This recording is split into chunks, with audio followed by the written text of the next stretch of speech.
por qué el sistema era como es, o sea, centrado, ¿no?, en la internación, centrado en ciertas cuestiones como la medicación, o por qué no vienen a la casa, o qué sé yo, no hay una tensión territorial o algo por el estilo.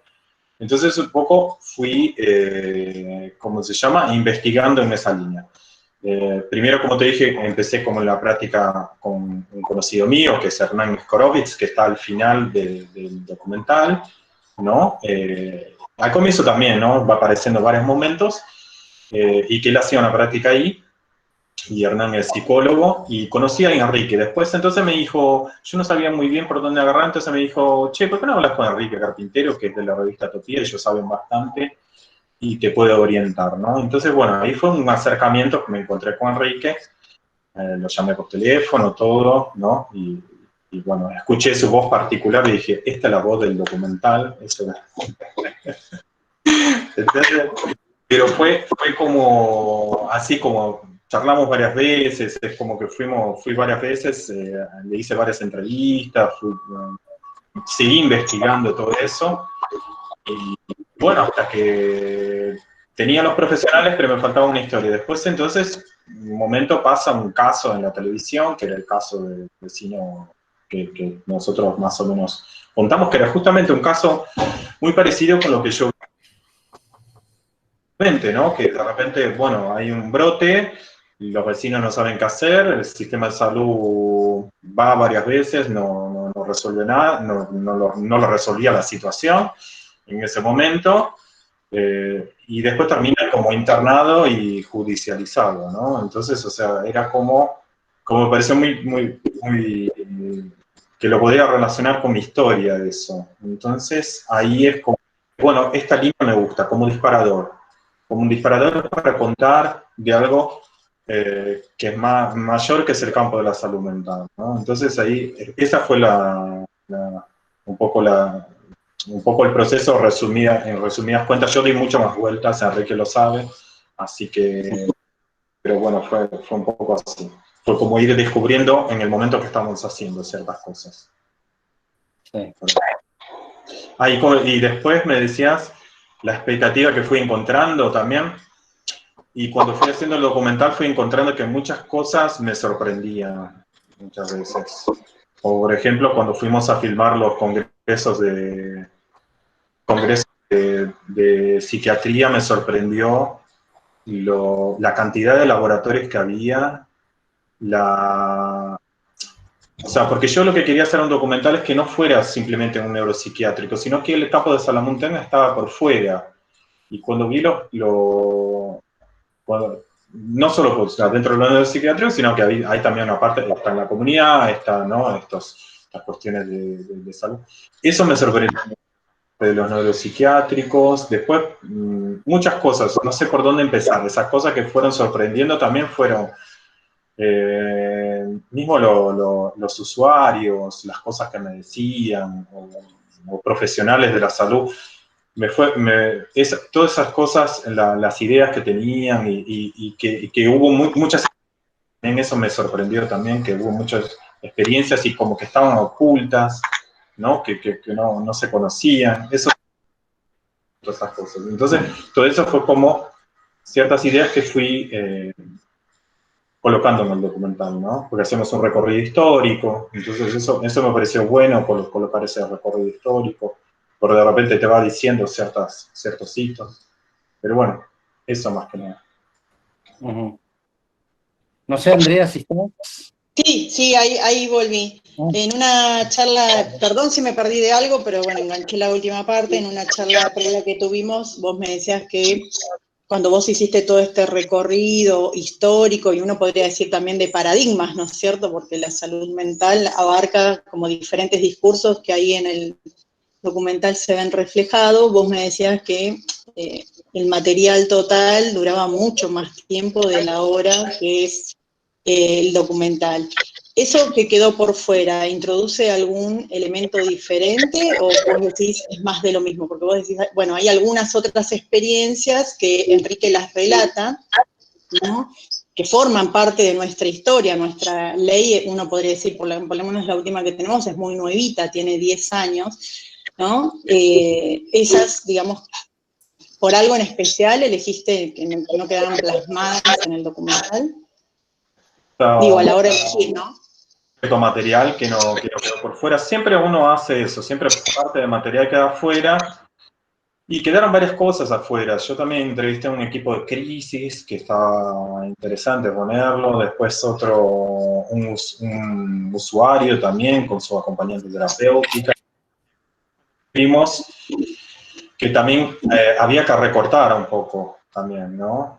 Porque si no, la primera vez queda un armado como de 4 horas. Entonces, o sea, nosotros teníamos que llevarlo a un armado que fuera una película que fuera más o menos de 1 hora, una cosa así, porque si no quedaba como muy difícil, ¿no?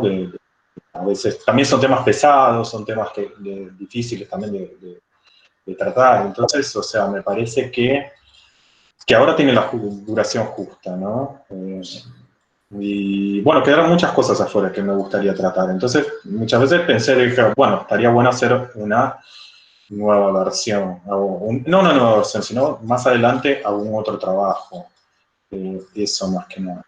Pero sí, también con los usuarios me gustaría también trabajar un poco más, que hubiera más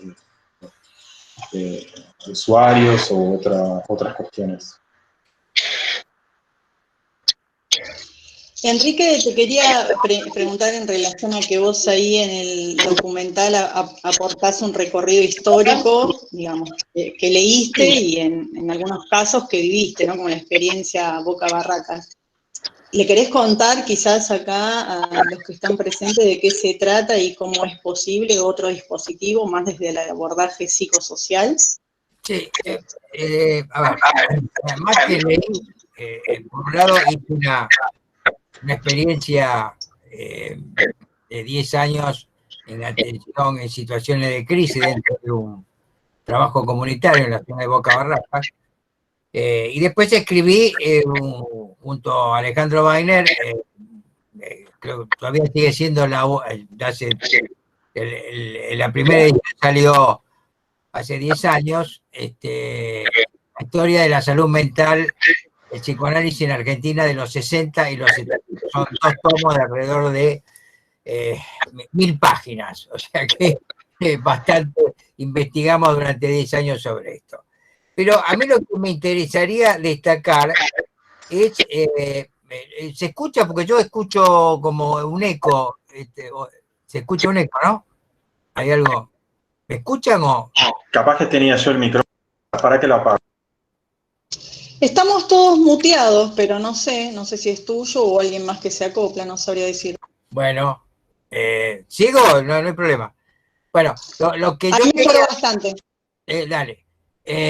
Lo que yo quería, quiero plantear es, digamos, cómo pensar esta historia del vecino del PH en la actualidad, ¿no? Vos decías que había una ley nuevita, 10 años, en realidad es una ley, ya tiene 10 años, es bastante, pero que la verdad es una ley que no se aplica. Este me parece que es el punto central. Se creó una ley y la ley no se aplica. Este es el claro ejemplo que aparece en el vecino del PH. Pero también, para referirnos a la actualidad, hoy encontramos podemos encontrar a partir de esto de la pandemia, 2 situaciones gravísimas que ocurrieron, ¿no? Una que en realidad no es muy conocida porque salió en los diarios un día solo, es decir, un paciente del Hospital Borda que estaba paseando por los fondos del Hospital Borda fue atacado por una jauría de perros y lo mataron. Creo que esto muestra la barbarie que es un manicomio, ¿no? Si es una muestra de lo que es un manicomio, es esto realmente. Estamos hablando de un supuesto hospital que está acá a unas cuadras de acá, en pleno centro. El segundo hecho es un hecho reciente, este sí es más conocido por todos, que es esta persona psicótica con un brote que mata a un policía y el policía lo mata a él. Creo que estos son dos ejemplos paradigmáticos de cómo no se aplica la ley de salud mental, donde supuestamente en este año 2020 tendrían que haber terminado los manicomios y los manicomios tendrían que haber sido reemplazados por estructuras alternativas como hospitales de día, hospitales de noche, casas a medio camino e inclusive, es decir, internaciones puntuales en relación a esta situación, por ejemplo, de este hombre. Pero, es decir, un punto central, es decir, que yo lo destaco en la película y que es lo que muestra con el vecino del PH, es como no existe una estructura intermedia entre los centros de salud mental, los hospitales y la comunidad. No hay un trabajo, es decir, comunitario donde aquellos pacientes que son externados puedan ser sostenidos, es decir, y trabajados dentro de la comunidad, y por otro lado otros pacientes también puedan ser trabajados dentro de la comunidad y se puedan evitar internaciones que son innecesarias o se realicen internaciones digamos a corto plazo, y no como actualmente, donde un promedio de una internación son 8 o 10 años e inclusive algunos toda la vida, porque es decir, las familias los abandonan y los dejan ahí internados en los manicomios. La pregunta es, bueno, ¿por qué no se hace esto? ¿Por qué existe una ley que no se aplica? Creo que esta es la pregunta, ¿no? Es decir, porque, bueno, es decir, la ley copia un modelo, que es un modelo que allá en los 70 se empezó en Italia, con Franco Basaglia, con la psiquiatría democrática, solamente que Basaglia lo hizo al revés. O sea, primero hizo un movimiento social, primero hizo toda una serie de cambios y de desinstitucionalización dentro de los profesionales de la salud mental, y luego se aplicó la ley. Esta ley es una ley que sigue hasta la actualidad, con todos los cambios que se fueron produciendo de los 70 hasta ahora, no solamente acá en Argentina, sino en Italia. Acá es al revés, existe una ley que se creó desde arriba y bueno, estamos tratando de pelear de cómo se aplica, porque hay profundos intereses económicos, políticos y sociales para que no se aplique en la ley. En tanto, lo que predomina es básica y fundamentalmente vos hablaste de paradigmas en salud mental. El paradigma que predomina es un paradigma biologista, un paradigma donde, es decir, el eje central está en la medicación, el eje central está en vender productos, digamos, psicofarmacológicos, cosa que es necesario, ¿no? Ojo, una cosa es la medicación necesaria para determinados pacientes y otra cosa es la medicalización, que es consumir los medicamentos o venderlos como los medicamentos como si fueran camisas o hamburguesas. Creo que este es un punto central que plantea la película, que permite pensar lo que le pasó al vecino del PH y permite pensar lo que hoy nos está ocurriendo en este mundo, e inclusive con esta pandemia. También si hubiera, es decir, un trabajo comunitario, es decir, bueno, no serían las cosas que estuvimos viendo, como por ejemplo cuando ya hace unos meses atrás se tuvo que rodear la Villa 31, bueno, estaban gendarmes en vez de estar, es decir, gente de trabajo comunitario que pudiera permitir un trabajo con los vecinos y demás. Me parece que este es un punto central para cómo pensar desde esta película, o cómo nos motiva esta película para pensar situaciones que aparecen en la actualidad. Sigan con la pregunta. Sí, en base a esto que vos decís, ¿no? Bueno, es cierto, la ley, más allá de valorativamente decir si es nueva, vieja, cuánto tiempo sería el adecuado para pensar que a partir de que se publica una ley se implemente y realmente esto empiece a funcionar, porque la ley tendrá sus defectos, pero me parece que es como la más completa y sobre todo, digamos, lo fuerte que tiene la ley es preservar los derechos y la garantía en relación a esto, a la capacidad de las personas, ¿no? Partir en relación, y eso modificó hasta el Código Civil, el trabajo de los psicólogos que hacemos también en justicia, bueno, hay muchas, digamos, porque es interdisciplinaria e intersectorial, digamos, ¿no? Nos tenemos que acomodar todos a a estas nuevas premisas de la ley. Yo lo que pienso, y es cierto lo que vos dijiste, es un hecho reciente, porque estuvo en los medios de comunicación hace poco esta persona con un diagnóstico de esquizofrenia, que aparentemente le estaban cambiando la medicación, y uno puede suponer, ¿no es cierto?, qué sé yo, que hizo un brote y ¿no? Se despertó algo de su paranoia por el discurso que un poco decían, y ahí aparece, digamos, ¿no? Digamos, matando a alguien, no intencionalmente, ¿no? Pero bueno, lo que ocurre es eso.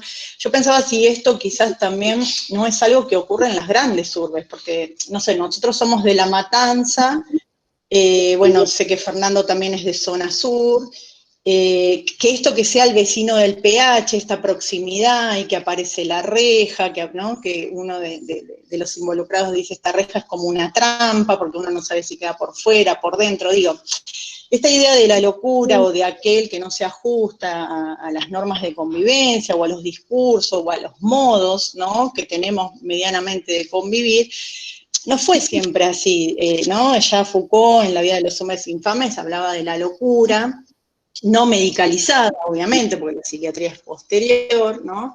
Es con la construcción de los estados modernos, pero sí aparece, digamos, ese, ¿no? Diferente, con un discurso disruptivo o distinto, como la quimera del mundo, decía, ¿no? Foucault.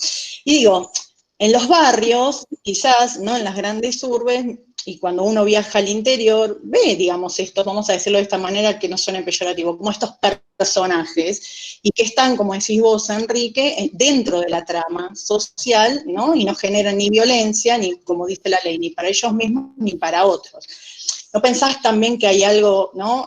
Yo lo que recogí al final de los actores que hablan ahí, que no son, uno podría decir, del campo, sí, que habla el sobrino, que hablan los vecinos anteriores y los que, digamos, ¿no? Están ahí en el momento del desenlace, dicen falta de herramienta y falta de información.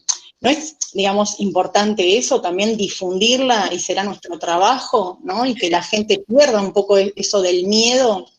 No, yo no pienso que es esto. Yo creo que esta es una cuestión política. Hay una reglamentación de la ley de salud mental para la fuerza de seguridad. Y la fuerza de seguridad, la policía la desconoce. Es decir, no intervinieron en función de la reglamentación que existe, no se la voy a leer porque existe, o sea, qué es lo que tienen que hacer en esos casos. Es decir, no hicieron, no recurrieron a la reglamentación de la ley de salud mental. Entonces, acá no es un detalle menor esto. Es decir, porque parece como que nos estamos acostumbrando a cosas que me parecen una barbaridad. Hay una ley. Entonces, si se genera una ley que no se aplique, no es que lleva tiempo aplicarla, la ley se aplica o no se aplica, no hay punto, no hay vuelta que darle, fue una ley aprobada por el conjunto del Congreso, es decir, solamente una persona se abstuvo, que fue Nito Artaza, porque yo fui uno de los promotores de la ley, es decir, por la totalidad, y que no se aplica, es decir, la ley o se aplica o no se aplica. Ahora, ¿por qué no se aplica? Porque hay tremendos intereses económicos para que no se aplique, además de intereses desde personales y de organizaciones psiquiátricas, porque hablar de interdisciplina implica que la hegemonía que tiene la psiquiatría debe compartirla con otras disciplinas, no solamente con los psicólogos, asistentes sociales, etcétera, etcétera. Entonces, esto es lo que ellos, es decir, por eso se han opuesto a esta ley el conjunto de las asociaciones psiquiátricas y el conjunto de las asociaciones médicas en su momento y hoy actualmente también. Aún más, esta situación, es decir, para dar un ejemplo, acá hay una asociación que se llama Asociación de Médicos Municipales, es decir, se plantea que esta situación con este policía y este hombre que padecía una psicosis fue producto de la ley de salud mental, cuando es al revés, fue producto de la no aplicación de la ley de salud mental. Ahora, yo para terminar por lo menos esta pregunta le quiero leer algo, ¿no? Es decir, Roberto Messina es el director de salud mental de Italia. Es decir, que es la experiencia paradigmática que nosotros tomamos para armar la ley nacional de salud mental. En un artículo que nosotros le publicamos a Roberto Messina en nuestra revista, le leo un fragmento. Dice, en Italia, La desinstitucionalización psiquiátrica se completó al punto de que se han cerrado todos los hospitales psiquiátricos en un lapso de 2 décadas, de 1978 a 1999, gracias a un movimiento crítico previo y a la ley de reforma que se aplicó recién en 1978. Esta ley se basa en los derechos plenos, como el derecho a la libre comunicación, el derecho a apelar, a no tener tratamientos involuntarios prolongados, a la no detención durante esos tratamientos, y no contempla la intervención de ninguna autoridad de la justicia ni del orden público. Es decir, no es como acá que se judicializan los hechos como aparece claramente en el vecino del PH.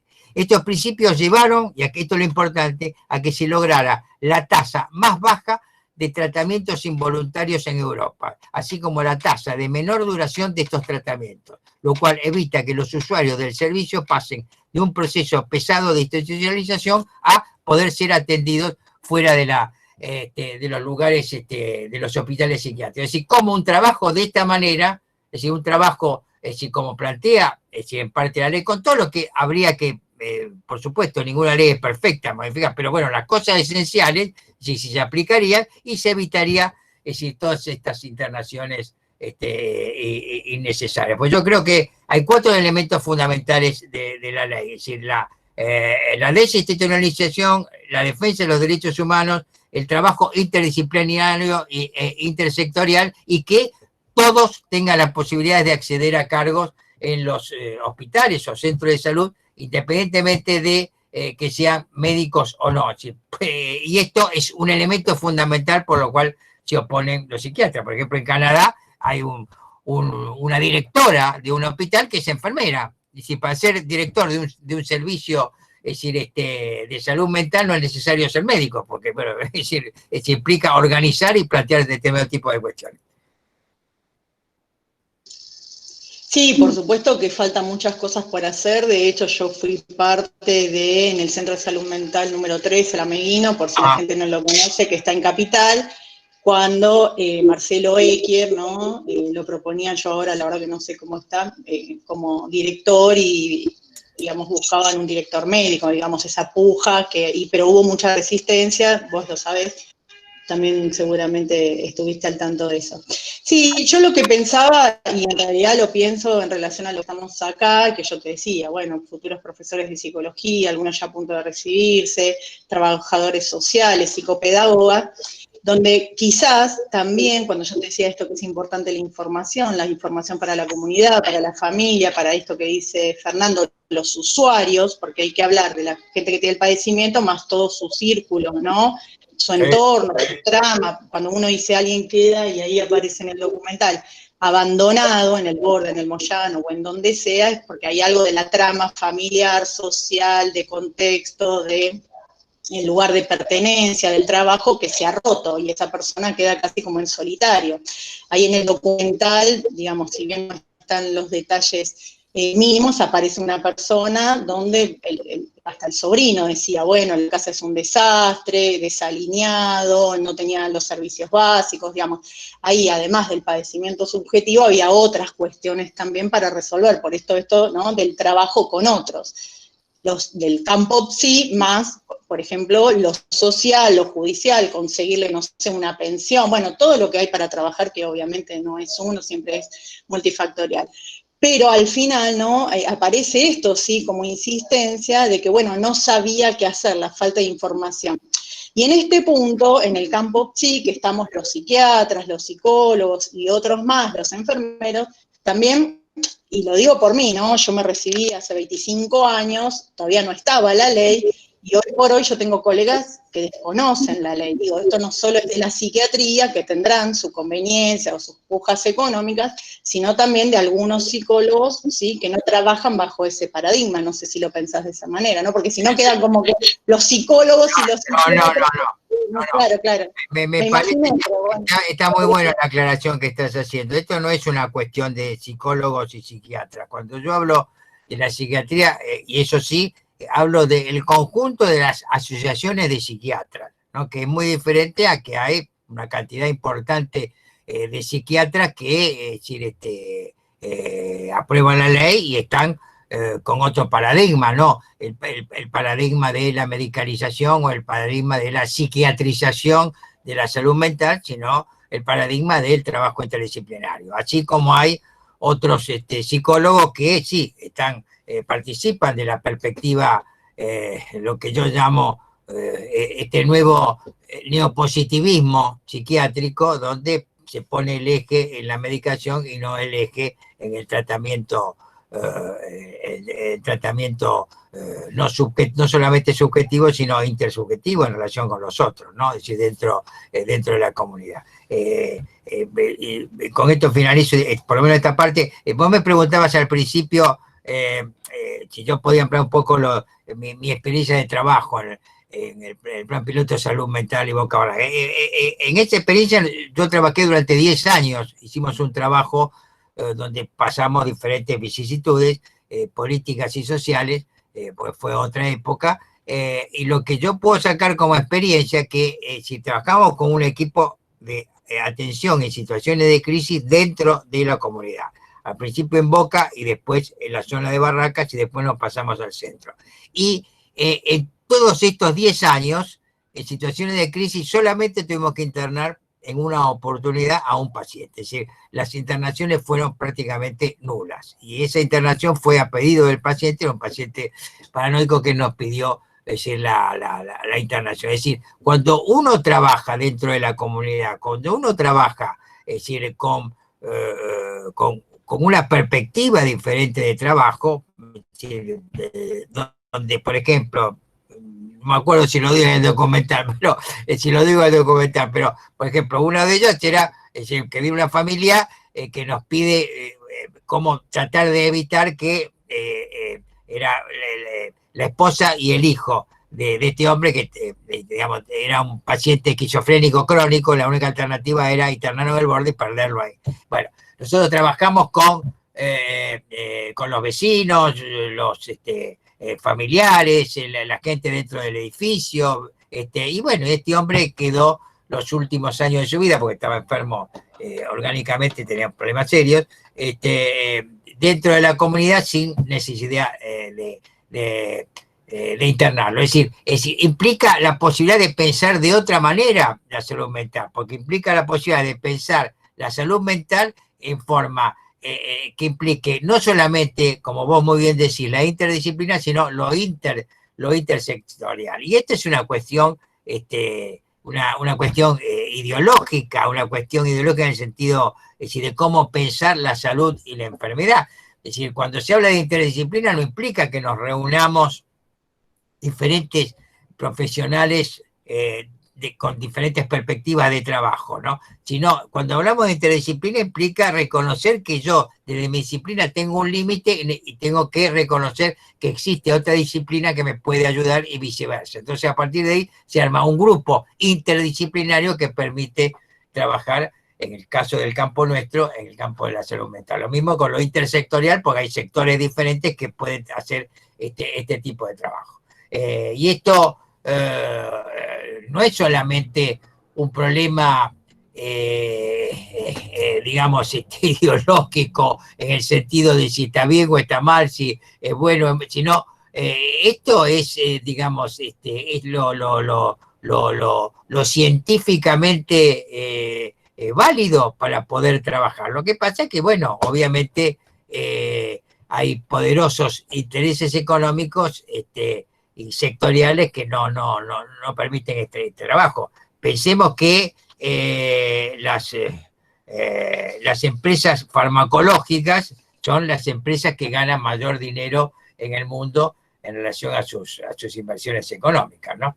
Bueno, ahora con esto de la pandemia se pueden imaginar que el que logre la vacuna, la cantidad de miles de millones de pesos que, es decir, puede lograr. Y este es otro dato, ¿no? Es decir, porque esta pandemia ya estaba preavisada hace tiempo, estaba el SARS, ¿no? la famosa gripe A, y sin embargo a los laboratorios no les interesó hacer una vacuna, porque una vacuna en este momento no da plata, da mucho más plata, es decir, todas las enfermedades que son crónicas que la vacuna. Entonces, bueno, estamos en esta situación metida porque, bueno, es decir,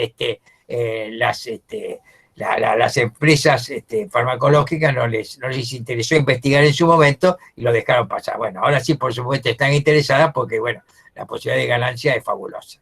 Es decir, cuando la salud, en este caso la salud mental, es decir, se mide, es decir, los efectos por la ganancia y tenemos que reconocer que estamos en problemas, ¿no? Porque, bueno, obviamente aquellos que no tienen poder adquisitivo no pueden acceder a cierto tipo de medicación o cierta, y bueno, es decir, no van a poder tener buenos tratamientos. Creo que este es el punto y este es un debate que creo que es necesario debatir a partir de todo lo que nos está ocurriendo con esta pandemia.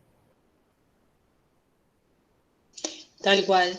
Mira, vamos a empezar a darle la palabra acá, que hay algunas preguntas, así los estudiantes también tienen, ¿sí? Hay Mirta, ¿querés hacer la voz la pregunta, Mirta?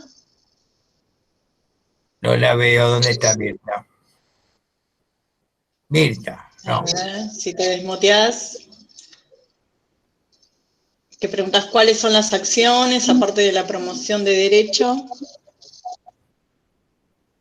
¿Estás hablando? No te escuchamos. Sí, perdón, anda muy mal mi internet, perdón. Sí, eso. Preguntaba esto, la ley, que para mí me parece muy excelente porque es de una manera integral, y esto decía yo, que ustedes tienen tanto camino, esta falta de implementación. También escuchando acá al Carpintero como a Fernando también, empecé como a entender muchas cuestiones. También es cierto esto, lo de los laboratorios, porque uno también lo percibe, y también me parece importante la formación de redes también para la contención no solamente del enfermo, del usuario, sino también de las familias, porque las familias no saben qué hacer con esto, y también los vecinos no sabemos qué hacer cuando nos pasa. Entonces, estigmatizamos, y me parece muy buena esto lo que acaba de señalar, diciendo de cómo se le dio esta vida al paciente y se lo ayudó a transitar ese camino. Creo que nos falta mucha información, coincido con la profe, en esto nos falta mucha concientización, mucha promoción y no tenerle miedo, sacarle el estigma al enfermo mental. Nos falta mucho como sociedad armar algo en este sentido. Me parece que sí, que falta muchas cosas, y más o menos me fueron contestando esta inquietud. Yo creo que también se logra interviniendo la sociedad también en esto, ¿no es así? Es lo que me dio la sensación, que no solamente hay que tener voluntad ni política, ni solamente voluntad de los médicos, ni de los laboratorios. Creo que también la sociedad tiene que inmiscuirse en este tema. ¿No es así o me dio esa sensación? No sé. No, esto me parece que está diciendo es fundamental, no es que también tiene que incluirse, sino es fundamental el trabajo, o sea, la participación de la sociedad o de la comunidad, es decir, en el poder de resolución de sus propios problemas. Cuando, en general, cuando se piensa de trabajo comunitario, se piensa, es decir, un trabajo comunitario para sectores marginados, pobres, etcétera, etcétera. Cuando en realidad no es así. No es así, no. El trabajo comunitario, vuelvo a insistir, es un espacio intermedio entre la comunidad y los centros de salud mental y los hospitales. Y en ese espacio comunitario implica la posibilidad de la participación de las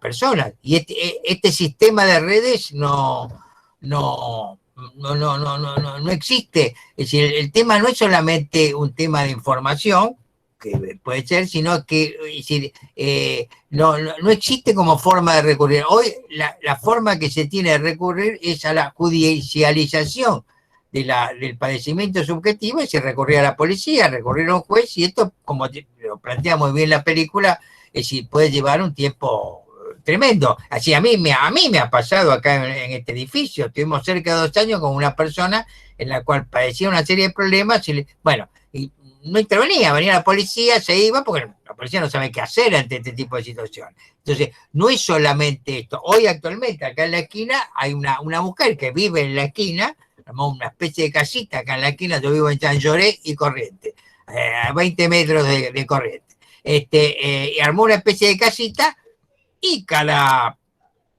qué sé yo, 2 o 3 veces por día le agarra ataques y empieza a putear a todo el mundo,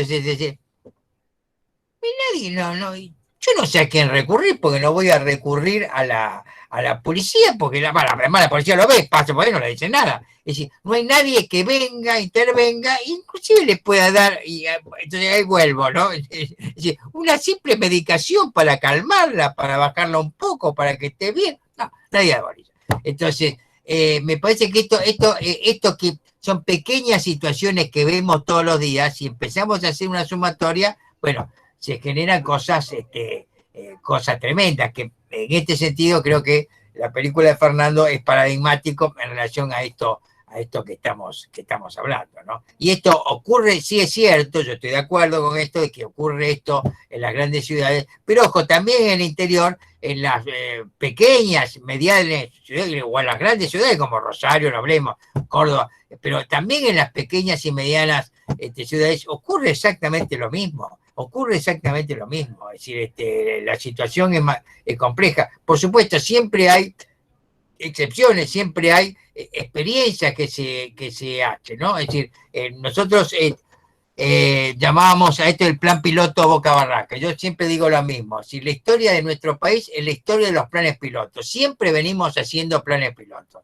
Es decir, generaciones anteriores a la mía tiran planes pilotos y dicen planes pilotos, ustedes van a tener siempre son planes pilotos. Nunca son planes donde, si se demuestra la efectividad, deja de ser piloto y se incorpora, es decir, a cierta reglamentación, digamos, como es el caso de la ley de salud mental, porque si se incorpora, tampoco se aplica. Entonces, me parece que este es el punto de qué manera podemos generar espacios de trabajo social, de trabajo comunitario, pero también espacios políticos que permita, es decir, generar la posibilidad de esto, que Mirta lo decía muy bien, de que la comunidad se pueda participar y se meta en sus problemas y pueda, es decir, resolver ellos mismos sus propios problemas y puedan generar espacios sociales y políticos para poder resolver, es decir, en este plano que estamos hablando, en el plano de la salud mental, es decir, o del padecimiento subjetivo, si queremos hacer un campo más amplio, es decir, poder resolver ciertas cuestiones que hoy nos encontramos o nos topamos todos los días.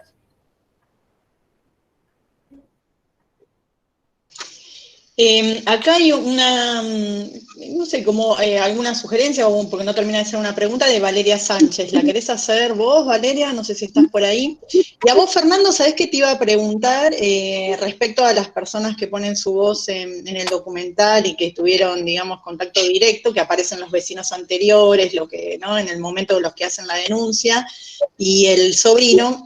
¿Hay otras voces que quizás vos invitaste y no quisieron participar, tuvieron sus reparos, y estos que participaron, digamos, sabían de la finalidad del documental? ¿Cómo fue ese encuentro?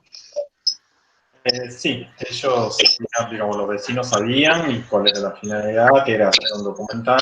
Sí, hubo otros invitados así también entre usuarios, pero no quisieron después participar, o sea, por otra, ¿viste? Por decir, bueno, es un documental, capaz que me preguntan, y capaz que en el cine hay 200 personas, 200, entonces no. Lo que pasa, iban cayendo un poco, ¿no? Algunos usuarios. ¿Y a qué lo atribuís esto? Porque dentro de las cosas que estamos conversando, y Enrique dice también, ¿no? Esto de la peligrosidad, también a veces tener a una persona en la familia o cercana con un padecimiento mental sigue siendo vergonzante, ¿no? Sí, lo que muchos, me parece que lo que algunos no, si no querían, era muchas veces por su propia situación, que a veces están más o menos, ¿no? Por justamente esto, no hay una atención comunitaria, una red, ¿no? Muchas veces estaban muy solos, y también, como decís, esto de que también hay este estigma, ¿no? Del loco, entonces también muchos me decían, no, o sea, no quiero parecer como que estoy loco o cosas así, entonces como que no querían aparecer. Entonces, eso pasaba también, porque había algunas historias que eran bastante interesantes, pero Pero también, o sea, dijimos, estuvo bueno concentrar en un caso solamente, me parece. Este caso, esto que no se resuelve, esto que termina judicializado, me parece que era como justo paradigmático de muchas cosas que pasan. Entonces, por ejemplo, tengo casos también de amigos que están pasando actualmente eso, ¿no? O sea, que la persona actual se brotó y no tiene como, o sea, no hay un sistema de atención, o sea, la única cosa que tienen es una internación, pero, o sea, mismo la internación es como muy difícil llevarla a cabo. Entonces, o sea, es como que está ahí en la nada. Entonces, porque no hay nada acá que pueda, no sé, zona sur acá, pueda venir al barrio y que pueda darle una atención comunitaria. Entonces, o sea, creo que ahí sí hubo, gustaría tener, pero me parece que ahí la cuestión de los usuarios es una cuestión un poco como más delicada y como que tenés que vincularte mucho más. Y yo ya tenía como un vínculo también, pero también está este estigma social que también es como... Pero me parece que más es el vínculo. Y capaz que para un documental como el que nosotros hicimos, como con el subsidio del Inca, que tiene ciertos, o sea, tenés etapas que tenés que cumplir en un determinado tiempo, es como que no sé si, ¿cómo se llama? Tal vez esa cuestión de vincular o tal vez esa cuestión es como que faltaría un poco más eso, ¿no? Tal vez si era una persona que, si tuviéramos dentro del equipo alguien que ya, como te puedo decir, que ya tuviera un vínculo con la persona y que la persona tuviera confianza, una confianza así más estrecha, podría haber. Pero hay una cuestión, hay muchas cuestiones ahí, ¿no? Pero una de esas es esa, vínculo o la cuestión también del estigma también que recae, ¿no? Eso me parece. Valeria, ¿estás por ahí? Porque vos preguntás algo en relación al papel de los medios de comunicación y me parece que hablando del poder farmacológico, bueno, los medios de comunicación es otro poder también, ¿no? No sé si estás por ahí. Bueno, qué lástima. Está interesante el comentario. Joana Vera, también tenés una pregunta, ¿querés hacerla vos? Hola, buenas tardes. Sí, no, igual la fueron respondiendo a medida que van surgiendo los comentarios. Se escucha muy bajito. Sí, es imposible. Por eso es que escribí, porque es imposible conectarse con estos medios. Hay mucho ruido de fondo. Ahí mejoró, dale. Sí, mi pregunta igual fue respondida a medida que iban haciendo las aclaraciones de a qué factores eran que incidieron en esta falta de palabra de la ley. O sea, no se escucha mucho la ley, no se escucha mucho el tema salud mental, el por qué, cuáles son las cuestiones de fondo. Y escuché farmacología, yo creo que se hicieron mea culpa, también no sé si escuché entre líneas a la profesora Alcázar, de que hay profesionales también de la salud que no llevan como en voz alta este tema, no sé si entendí mal.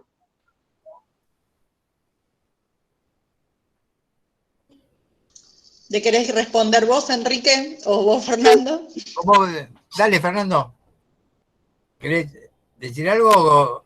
No, sí, más es como me perdí un poquito en la pregunta. ¿Cuál sería la pregunta concreta exactamente? ¿Qué factores inciden en la falta de palabra, en la falta de que no haya comunicación de la ley? Okay.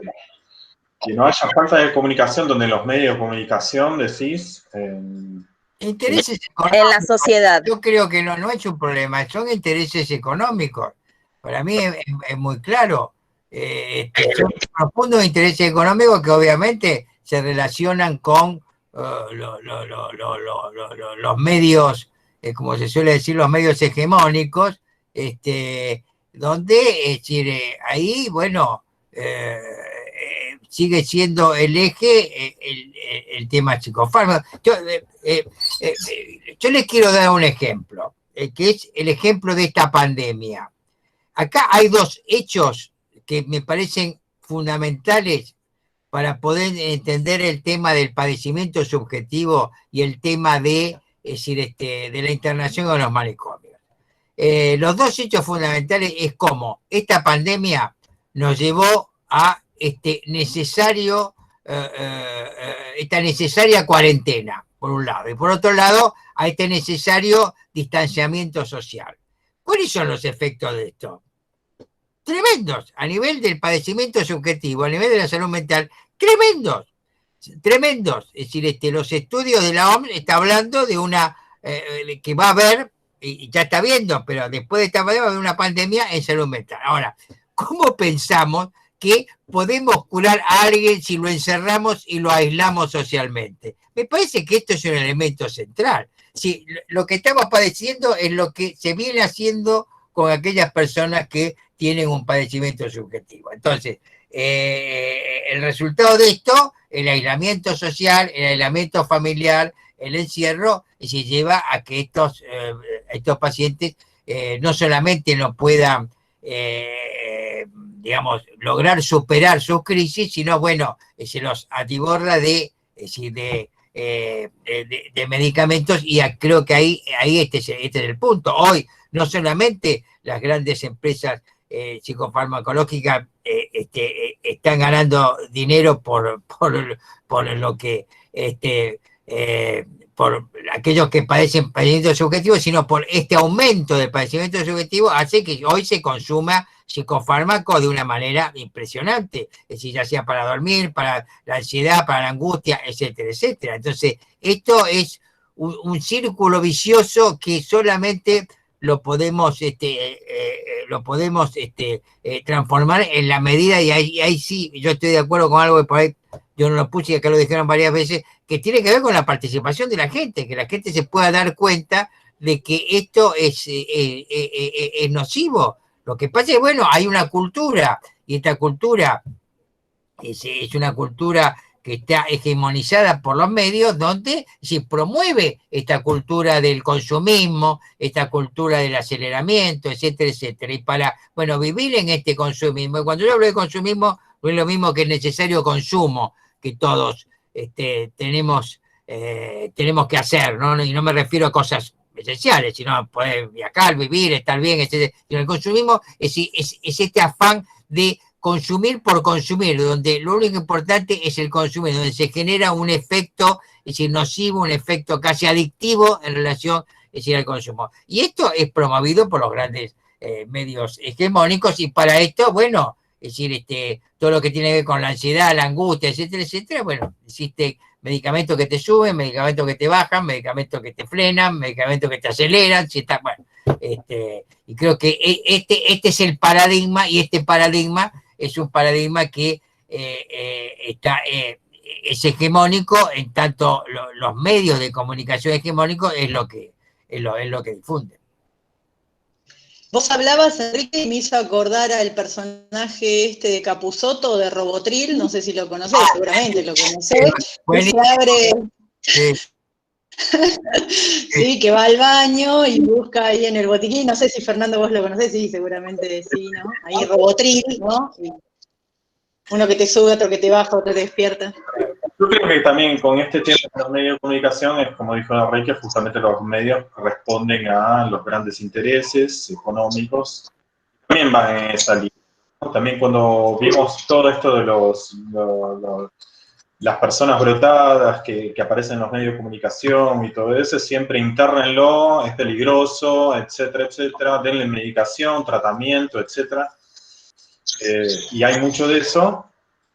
Y también, o sea, mismo, yo creo que cuando también fuimos a los congresos de psiquiatría, también había todo como hay una comunicación todo visual también con respecto a la medicación, ¿no? O sea, están todos felices, así con el rostro sonriendo, ¿no? Es como una cosa que vos decís, siempre están felices y alegres, entonces toman la medicación y ya está. Entonces también hay como no es un factor solo, ¿no? Son varios, ¿no? También.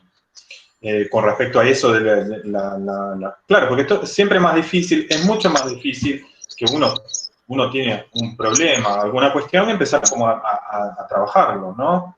Trabajarlo conmigo mismo, trabajarlo con los demás, con nosotros, en la sociedad. Entonces, o sea, creo que ahí es como que nosotros también tenemos que aprender un poco también a eso, ¿no? Como empezar a ver nuestras cuestiones y empezar a trabajarlas. Entonces, y junto con otros. Ahí Marcos tenía algo interesante para decir también en esta línea de los medios de comunicación. ¿Querés comentarlo vos, Marcos, te parece? Hola, buenas tardes, ¿cómo le va? Hola. No, básicamente algo de lo que ya venían comentando últimamente acerca de la incidencia, ¿no? De los medios de comunicación, cómo se lo ve, cómo se lo muestra a la persona insana o como se dice comúnmente los locos, como una persona peligrosa para sí mismo, para los terceros, para otros, y cómo a lo largo de la historia se fue tendiendo a encerrar a esas personas. No sé, se me ocurre, no sé, comparar con un animal, con un perro que muerde en la calle o ladra en la calle mucho, ¿qué se hace? Se encierra. O en otros casos se los abandona. Bueno, básicamente creo que los medios inciden mucho como primeramente para la formación de la opinión de las personas y segundo también para persuadir, ¿no? Acerca de cómo pensamos a estas personas con este tipo de comportamientos, ¿no? Básicamente eso. Bueno, yo puedo comentarle un poco lo que veo en los medios de comunicación. Cuando aparecen los medios de comunicación, me digo que la otra persona no está directamente, ¿no? O sea, no está, o sea, no es que le pregunta, che, ¿qué te pasa? O etcétera, etcétera, simplemente no está. Entonces ahí es como también una cuestión que me parece que es importante, ¿no? Que la persona, que aparezca la persona, ¿no? Me parece que eso... porque justamente siempre había cosas muy, en los medios muchas veces, a veces decían, cuando era del vecino de PH, ¿no? Que yo vi, digamos, ciertas entrevistas, y entrevistadores que dice, el vecino los ve a los, ¿cómo se llama? A los vecinos, a los otros vecinos, como que si lo observa, si lo ve, ¿no? Cosas por el estilo. Entonces, o sea, hay como una cuestión con el otro que también me parece que es ponerse en el lugar del otro, ¿no? Una persona que se brota o qué le está pasando, etc. Y a veces esa visión que lo muestran es como una visión muy estereotipada, ¿no? De la persona. Entonces, o sea, como una cosa que me parece que uno tiene que empezar como a trabajar desde, bueno, pero las películas, o sea, distintas obras artísticas, o mismo las personas que empiezan a aparecer y hablar y hacer cosas en los medios, también va a ayudar un poco eso, ¿no? Y mismo, entonces, o sea, todo eso. Tenemos que pensar también que nosotros también muchas veces somos usuarios del sistema de salud, nosotros mismos, entonces, o sea, qué sé yo, psicólogo, utilizo también el sistema, nosotros también somos, ¿no? Nos puede agarrar una crisis a cualquier momento. Entonces eso, parte de nosotros. Está Celina, que acá escribe un testimonio en primera persona acerca de un familiar. No sé si, Celina, querés comentarlo o simplemente lo dejamos en el chat, como vos prefieras. Que hablas de los efectos secundarios. Sí, no hay ningún problema. Sí. Justamente. Dale, bueno, gracias. Él hace 20 años que, bueno, padece de esquizofrenia y a raíz de la medicación... Contá quién es, Celina, porque no todos leen el chat. Bueno, no, hablo de mi hermano. Mi hermano empezó a tomar medicación para su patología y a raíz de esa medicación, a los 2 años, salieron tumores en las mamas y tuvieron que intervenirlo. Ahora, bueno, después de internaciones y externaciones, la nueva ley de salud mental, o sea, él pasó por todo el paradigma de la implementación de la ley y demás. La suerte que tiene él es que, bueno, tiene un buen trabajo, que tuvo su continuidad laboral, se ocupa de sus hijos, tuvo 2 hijos, estando enfermo, estando con esta patología, su mujer lo eligió así, decidió formar una familia, y yo creo que eso es lo que lo sostiene a mi hermano, y no lo abstrae como lo vienen haciendo, o sea, no lo patologizan y no lo encasillan. Yo creo que es importantísimo eso de sostener esos vínculos. Por suerte tiene vecinos que cuando tienen algún brote, o sea, cuando tienen algún brote o algo, saben de su situación y lo tratan de la manera más cordial. Y bueno, y ahora resulta que con otra medicación que le estuvieron cambiando, trajo consecuencias y el año pasado tuvo un infarto. Y una de las medicaciones creo que le licúa la sangre, la tuvo que dejar de tomar y ahora está como en el ajuste de las medicaciones. Es todo siempre como ensayo y error con él. Y bueno, y acompañar como familia, acompañar a él, a mis sobrinos, a mi cuñada, y siempre estando, o sea, haciendo este laburo interdisciplinario. Si me llama la psiquiatra a mí, voy yo, si tiene que ir mi otro hermano, va él, cuando no puede mi cuñada, pero siempre, o los amigos que interactúan también. Yo creo que eso es lo que lo viene sosteniendo y no ha hecho nunca como internaciones muy prolongadas. Creo que la que más tiempo tuvo fue un mes. Pero la verdad que yo puedo decir que es un hombre con suerte en este sentido. Pero yo sé que hay mucha gente, yo he estado en el Borda y han venido como con desesperación, como si fueran animalitos. Los chicos que estaban ahí adentro pidiéndome desde caramelos, cigarrillos, y yo llevando todo eso porque sabía que iba a suceder eso. Y me quedaba charlando con ellos un rato, pero hay mucha gente que no tiene la misma suerte que tiene él. Bueno, simplemente esto. Bueno, muchas gracias.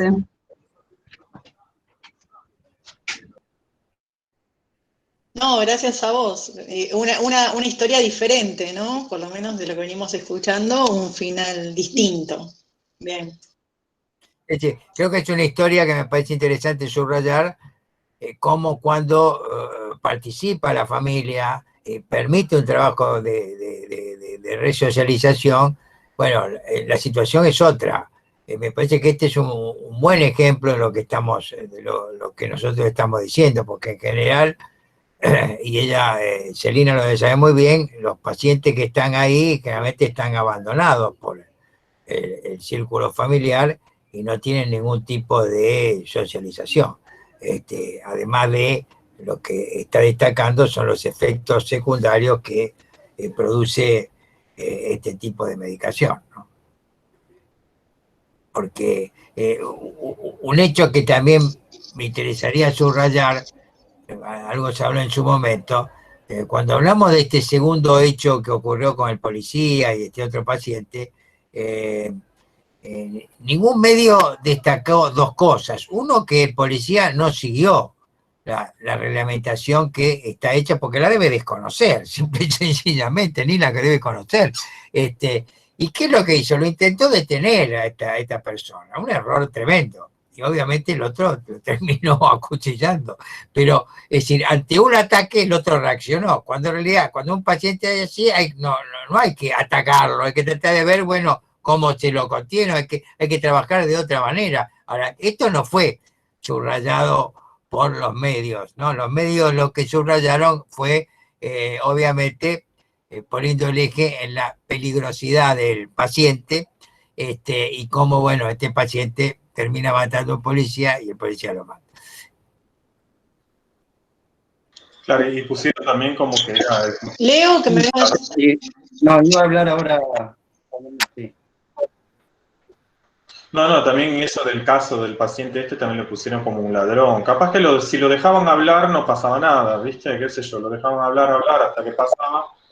No sé qué va a pasar, pero por ejemplo, es verdad, justamente esto de la judicialización de los pacientes está pasando a falta de estos dispositivos que dicen Enrique y ese tratamiento en redes, como que pasan esas situaciones. Me gustó mucho también ¿no?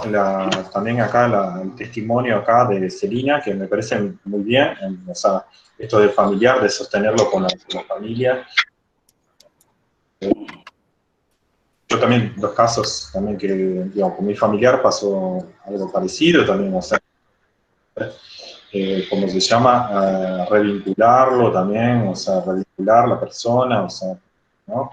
Nunca estuvo, en nuestro caso nunca estuve internado mucho tiempo, pero bueno, por lo menos fue, ¿cómo se llama? Pero sí como que se rompieron ciertas relaciones cuando empiezan las personas de brote, entonces esto me parece que es algo importante hablar, ¿no?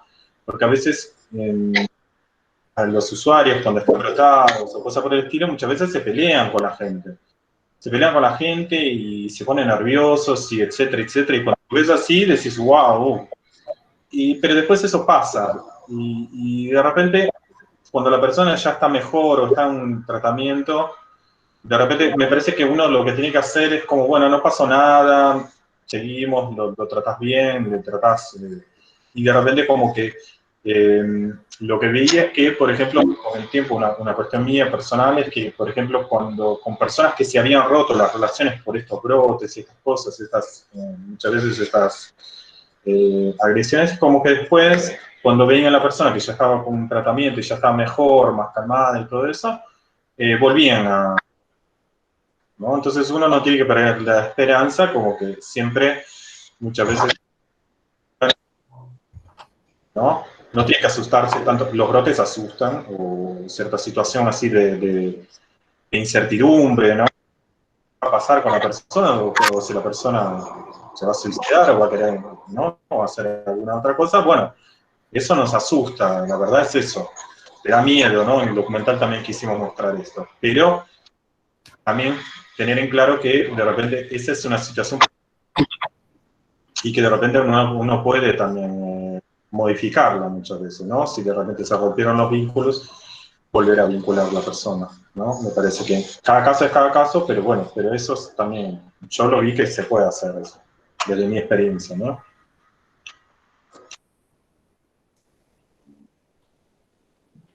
Bien, ahí como corolario estamos hablando de los medios de comunicación y de la información o desinformación. Quizás más que nada para Enrique, porque una pregunta que va a terminar en una pregunta para alguien que está en el barro de todas estas cosas. Apareció una nota esta semana en Infobae, justamente, de la periodista Claudia Peiró, donde dice, bueno, el policía Roldán fue víctima de 2 abolicionismos, el penal y el psiquiátrico. Y dentro del cuerpo de la nota, palabra más, palabra menos, lo que está diciendo es que no se podría, con la nueva ley de salud mental, internar a alguien que no dé su consentimiento para ser informado. Bueno, sabemos que no es así, lo hemos conversado con los estudiantes, pero también suele ser una pregunta de pasillo en el instituto, cuando recorríamos los pasillos, ¿qué hacemos frente a un cuadro de excitación psicomotriz grave? ¿Qué dice la nueva ley? Y si tenés alguna experiencia que comentarnos. Mira, la ley sobre esto es muy claro. Es decir, cuando hay una situación de peligro para sí o para terceros, es decir, al paciente se lo interna independientemente si se lo aprueba él o no, que no está en condiciones de aprobarlo o no, y mucho menos la familia. Esta es una internación, obviamente, a breve plazo, hasta que pase, es decir, la crisis psicótica, el brote. Esto por un lado. Por otro lado, la ley tiene reglamentaciones. Y en la época que era ministra Nilda Garré, ella creó una reglamentación en base a la ley de salud mental para las fuerzas de seguridad. Esta reglamentación no la tengo acá, ¿no? Pero no la puedo decir, es muy clara en cómo se tiene que intervenir ante este tipo de situaciones. es decir, llamar un equipo, que venga un equipo contra, es decir, bueno, hay una serie de pautas que están muy claras, por lo tanto... La ciudad de Buenos Aires tiene el SAME psiquiátrico. ¿La ciudad de Buenos Aires qué? Tiene el SAME psiquiátrico, ambulancias preparadas. Sí, pero esta es una ley, ojo, esta es una ley nacional, o sea, que implica la ciudad de Buenos Aires y la reglamentación en relación a la fuerza de seguridad también. Lo que pasa es que es muy claro, mete cómo los medios mienten. Bueno, en el caso de lo que me está contando, yo no leí este informe, es decir, es una barbaridad lo que está diciendo, es decir, no tiene la más mínima... Yo no sé si no tiene la más mínima información, porque tiene que tener una información de que la ley no dice esto, tiene que tener una información de que existe una reglamentación para la fuerza de seguridad. Es decir, lo que pasa es que termina diciendo otra cosa. Bueno, como dicen hoy acá, hay una declaración, insisto, de la Asociación de Médicos Municipales, que es decir, están agarrados de, es decir, todo, que representan a todas las estructuras psiquiátricas y todas las estructuras de los grandes sanatorios, etcétera, etcétera, donde dice exactamente lo mismo que esta periodista. Es decir, esto fue producto de la ley, cuando en realidad es completamente al revés. Es decir, esto fue producto de que no se aplicó la ley. Si hubiera aplicado la ley, se lo hubiera ocurrido. Pero bueno, estamos en un mundo donde, es decir, como se suele decir, es el mundo de la posverdad, ¿no? Es el mundo de que ganan las mentiras. El mejor ejemplo lo tenemos acá en el modelo que un sector de nuestra clase dirigente lo sigue, que es Trump, ¿no? Es decir, donde su modelo es el modelo de la mentira, ¿no? Es decir, o Bolsonaro, donde dice, bueno, es decir, la pandemia no existe, la pandemia no afecta. Bueno, estamos viviendo un mundo realmente tremendo, que como dirían los chinos, es un mundo interesante, no por lo tremendo, porque realmente, es decir, nunca nos imaginábamos, no solamente esto que estamos pasando en la pandemia, que realmente es una situación inimaginable hace un tiempo atrás, sino tampoco nos podemos imaginar cómo hoy las mentiras, es decir, tienen un efecto de verdad que producen, es decir, producen, valga la redundancia, efectos, es decir, en la gente, ¿no? Es tremendo esto. Y cómo, bueno, y ahí está el punto. Alguien lo dijo y yo quiero volver a subrayarlo, que es la participación de la gente, porque no hay otra alternativa que la participación. Que, bueno, dentro de las posibilidades que nos permite la pandemia, lo estamos haciendo a través de estos medios, pero que luego, es decir, que tengamos esa posibilidad, bueno, tenemos que volver a, como se suele decir, ganar la calle, ¿no? Sí. Bueno, ahí, dale. Perdón, para una cosita también de los medios de comunicación, también es una disputa que también hay que luchar por ganarla, porque también ellos traen, justamente cuando ellos vienen con estas cuestiones, ellos traen un asesor, el asesor justamente muchas veces viene de estas asociaciones médicos municipales, lo que fuera, no sé, de algún lugar ellos lo sacan, pero justamente no es que ahí depende de la postura que tenga el medio de comunicación también, ¿no? Postura política que tenga, porque son justamente, ahí van a traer un asesor de acuerdo a su postura. Entonces, o sea, me parece que ahí es como que también la batalla por los medios también hay que darla también, ¿no? Pero eso es con respecto a, eso es otra cuestión más también, ¿no? Sí, no, es bien interesante y yo también recorro los medios por la vida de algoritmos que tenemos, hay que leer de todo, y uno va cayendo y bueno, a esta periodista la suelo leer generalmente como para ver la otra vereda un poquito en qué anda, y me sorprendió la desinformación absoluta. Te hacía referencia al examen psiquiátrico porque en Ciudad de Buenos Aires tiene muchos recursos, a pesar de que faltan. No es que pasó acá en Matanza, donde siempre estamos viendo para dónde salimos disparando con lo muy poquito que hay. No por otra cosa, obviamente la ley es la ley nacional. Última pregunta que te quiero hacer, y seguramente mis estudiantes van a abrir las orejas. Te voy a correr un cachito, Enrique, directamente de la psicosis y de la ley. Nosotros, en psicología clínica, hemos leído te pongo en autos nuevos caminos de la terapia psicoanalítica de Freud, con donde él avisora el futuro y la masividad de la salud mental. Estamos leyendo un capítulo de Fiorini, y tenemos una pregunta disparadora, y con esto cerraríamos. ¿Es posible el psicoanálisis en el hospital? ¿Es posible el psicoanálisis con la psicosis, con la neurosis, pero más que nada en la dinámica del hospital público? A ver, me parece buena la pregunta, ¿no? Porque realmente, vuelvo a insistir, yo escribí una historia del psicoanálisis en los 60 y los 70, o sea, el psicoanálisis en el hospital empezó allá por los 70, 60.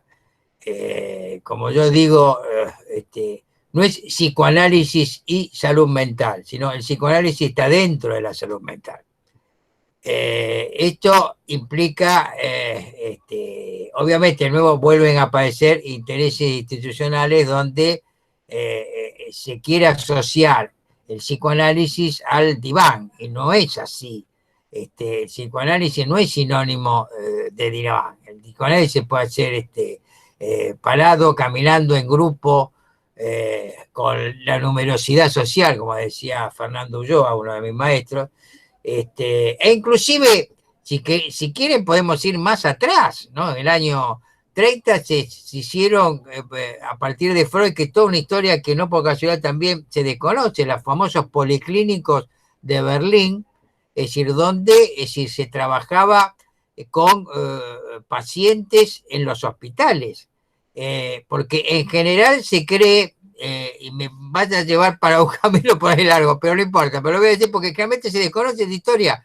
En general se cree que Freud descubre el psicoanálisis a través de las pacientes histéricas, de la clase media alta, cosa que sí es cierto que se atendía, pero se olvida toda esta historia, que son los tratamientos que se hacían en los policlínicos, es decir, con pacientes de bajo poder adquisitivo, porque no se les cobraba, y que fundamentalmente, si padecían, el síntoma fundamental que tenían era impotencia.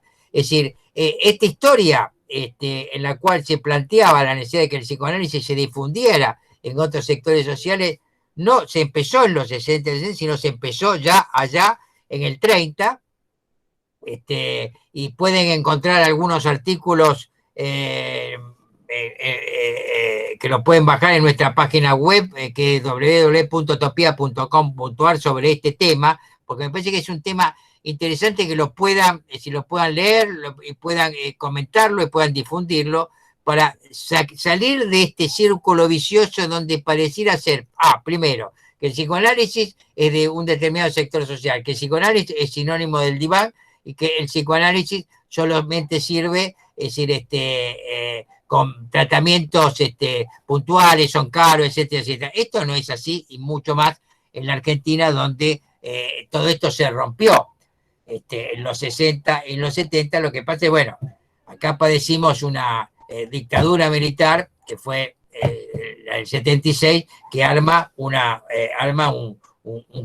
corte tremendo entre lo anterior y lo de después, donde todavía hay gente que se pregunta acerca, bueno, como me decía la pregunta, si puede trabajar con psicosis, que era uno de los elementos fundamentales. Enrique Pichón Rivière fue uno de los primeros que trabajó con pacientes psicóticos en el Borda. Allá estoy hablando años 50,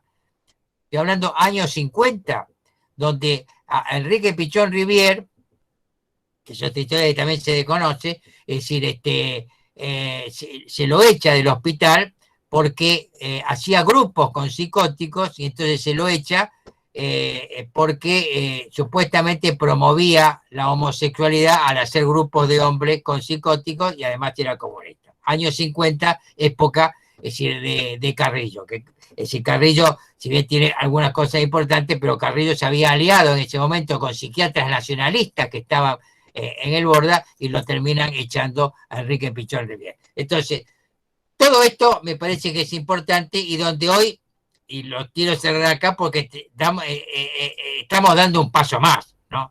Que es, esta pandemia nos lleva a trabajar con estos aparatos, ¿no? Es decir, con el Zoom, con lo cual implica un avance más, ¿no? Es decir, en relación al trabajo del psicoanálisis donde, bueno, tal como yo lo pienso, para mí el psicoanálisis, yo hablo de nuevos dispositivos psicoanalíticos, no es sinónimo de diván, aún más, yo soy mucho más fuerte con esto, yo creo que el diván hay que archivarlo en el Museo de la Historia del Psicoanálisis. Para mí, esta es una frase que yo uso permanentemente, el diván ya está, ya fue, no es esto, si hay que pensar, es decir, hoy el psicoanálisis de otra manera en relación a diferentes prácticas que nos está generando la vida, que nos está pensando que era muy diferente en los 60, los 70, 80, y hoy en la actualidad, donde, bueno, nos aparece todo un desafío con estos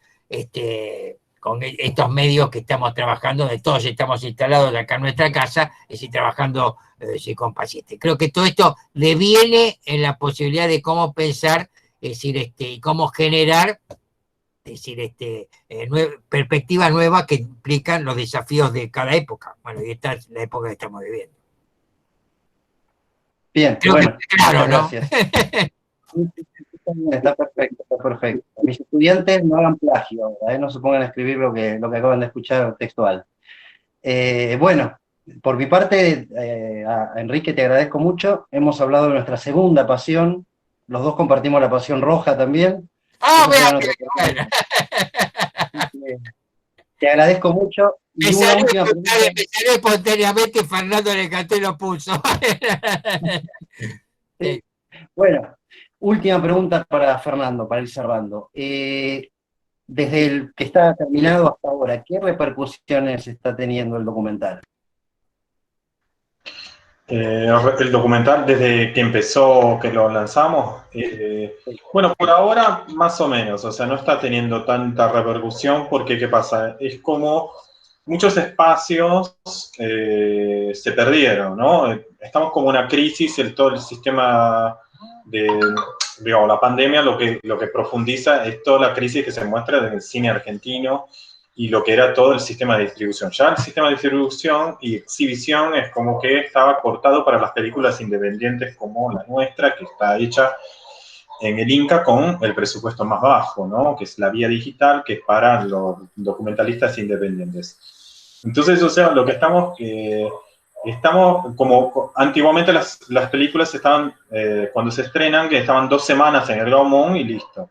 Entonces, o sea, lo que tenemos ahora se profundiza porque están queriendo estrenarlas, estamos estrenándolas por Cinear o Cinear TV, y queremos estrenarlas también un poco por lo que serían los canales, ¿no?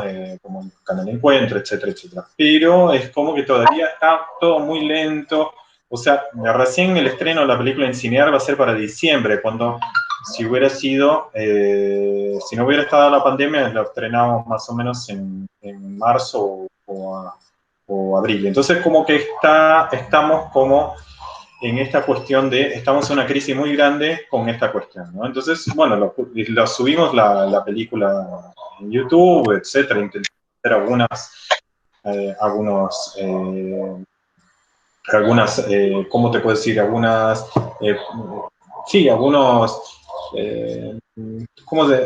sí, algunas como reuniones de estas, ¿no? Virtuales, etcétera, etcétera, pero bueno, eso, se hicieron algunas, no está, me parece que es una película más a largo plazo también. Nunca la pensé como una película que tiene que tener una súper repercusión en el momento, sino como una película que siga repercutiendo de acuerdo al tiempo. Sí nos parecía importante poder hacerla pública, más que estrenarla, bueno, si no se podía estrenar, digamos, hacerla pública hicimos a través de las plataformas, este año, ¿no? Porque era como simbólico, ¿no? Justamente 2020, el año de cierre, que supuestamente deberían cerrar los neuropsiquiátricos, entonces me parece que eso también estaba bueno, hacerla, que cualquiera la pudiera ver, ¿no? Que cualquier persona pudiera verla y todo eso.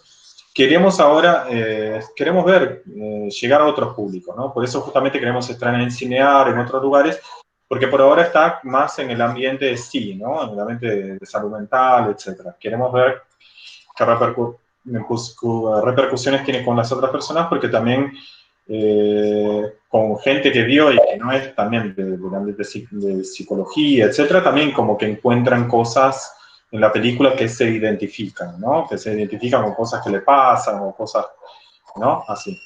Bueno, pero la repercusión todavía está como muy poca todavía, por esta crisis que estamos pasando, que ya viene de hace años, pero ahora se profundizó más todavía, ¿no? Con la exhibición y distribución en el cine. Vamos a casi a rogar haber estado en la van premier entonces del documental. Bueno, ya cerrando este momento, les agradecemos a Fernando, a Enrique, a los dos, la buena disposición, la claridad conceptual que han venido a traernos. Y bueno, hasta siempre, esperemos repetir este encuentro de este estilo en algún otro momento. No sé, Andrea, si querés decir algo, pero bueno, en nombre del Instituto, infinitamente agradecidos. Sí, me sumo a los agradecimientos y acá en el chat, que sé que ustedes por ahí no lo están viendo, lo mismo, les agradecen, digamos, la generosidad, el tiempo y la claridad. Y bueno, obviamente esto es para seguir pensando, ¿no? Desde ya, mucho más, un debate que continúa. Así que bueno, nada, gracias a los dos, ¿sí? Muchas gracias a ustedes por invitarnos. Bueno, muchas gracias también de mi parte por invitarnos y, bueno, y a Ricky también por participar. Y a todos los chicos también acá que participaron, todos los alumnos, alumnas. Etc. Bueno, hasta la próxima entonces, estaremos pendientes. Muchas gracias. Chao. Chao, hasta luego. Chao.